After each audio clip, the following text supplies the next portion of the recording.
Welcome back. This is part 2 of the violations of rules of etiquette from Real Housewives of Potomac. And so let's just jump into it. Please watch part 1 video so that you know the summary of all of these violations of rules of etiquette that have occurred so far. Let's get into Charisse just a little bit. When Charisse was in the kitchen, she made a comment to Giselle in the presence of Giselle's friend saying, "You're used to having your legs open." First of all, that's an insult. Secondly, it was not funny at all. And women should never ever make those comments in front of a man anyway, ever.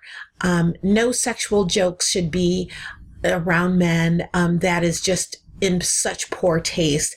And also, women need to stop tossing up put downs as jokes.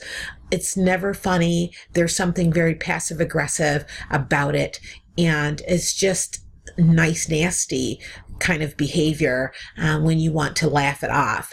And I remember there was one scene where Giselle was telling Charisse, "Oh, I just was joking around with you when I came into your home doing that."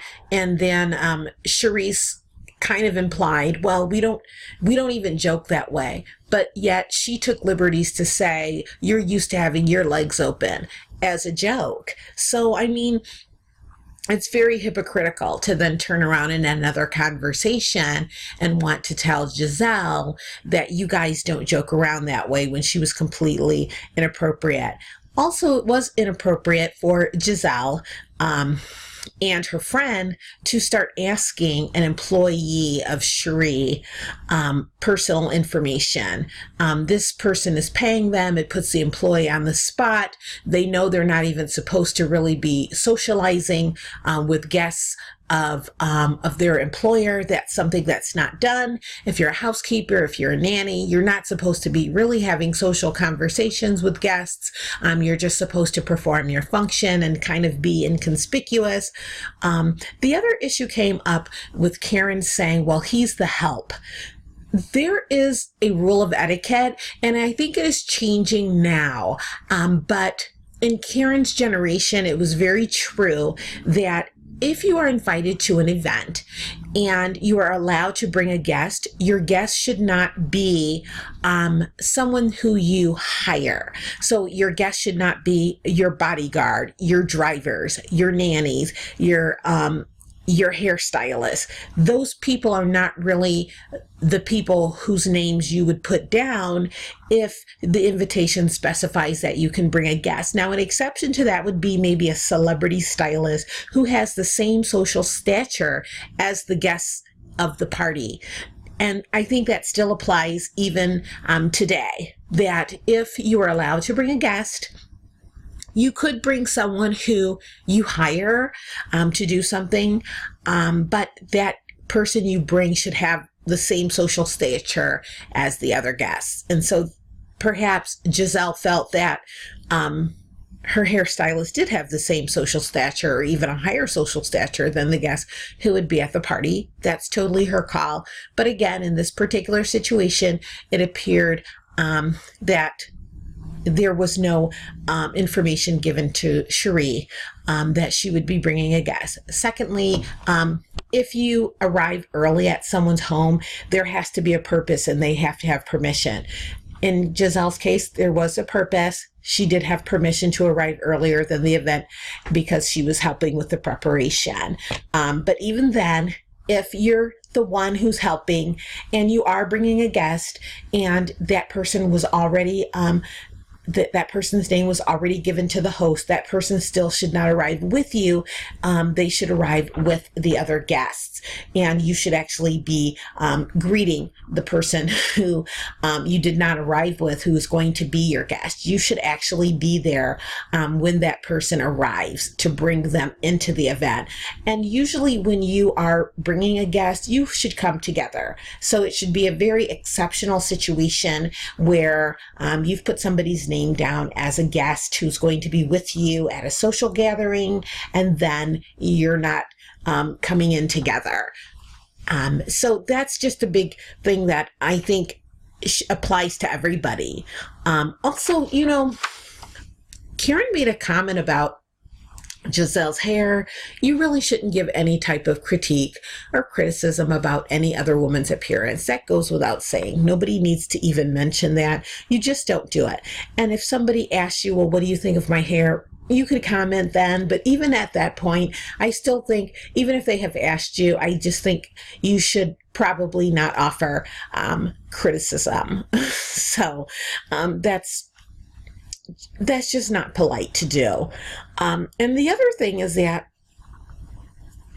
I noticed at that party when they showed some of the guests, there was one lady who had like a yellow short set on. I thought that was probably not appropriate, but again, we don't know what the invitation said, and so we don't really know why people came looking the way they did. But it just, if you looked at the cameras angles of the guests at that party, it just seemed that there was kind of a lot of variance in terms of attire, and so it just kind of made me wonder if Charisse just said she was having a crab boil and gave the time, and she didn't really specify attire.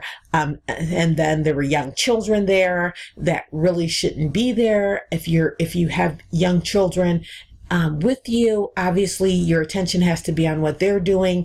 You should probably bring your nanny to watch the children. Why would you go to someone's house when all of your attention has to be on your toddlers? So it just doesn't make sense to bring children to the event. But if children were allowed, that still doesn't mean that you should bring your own children. If you do bring children to an event, they have to adhere to certain rules. You should not allow children under 12 to go to the restroom unattended at someone's house. You should always go with them, even though they don't do that at your home. You don't allow children to interrupt you when you're speaking at any age, unless there's an emergency. You don't allow children to interrupt adults who are speaking for any reason. You don't allow children to speak excessively at events, and you don't allow them to complain about anything. You don't allow them to make any demands of you in social settings. And you don't allow children to address adults by their first names. You also don't bring your children to an event and then have the older children watch the younger children. If there are younger children who need to be watched, you need to bring a nanny along. And so I think that a lot of people violate that all of the time.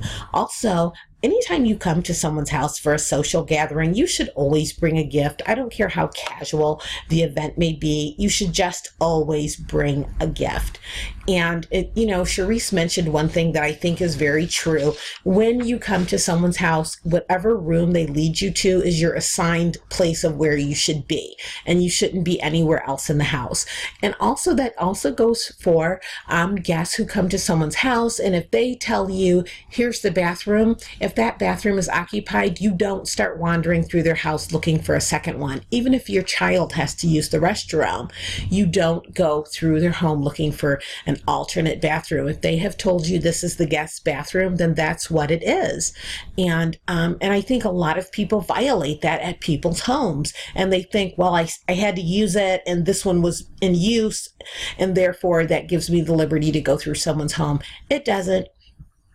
And the other thing that happened was, at one point, I don't remember the conversation, but Giselle mentioned Viagra to Ashley, made some kind of crack about her husband needing Viagra. You don't mention a man's sexual prowess. You don't mention his performance. You don't allude to anybody's husband's sexual anything ever as a joke or at all. It doesn't happen.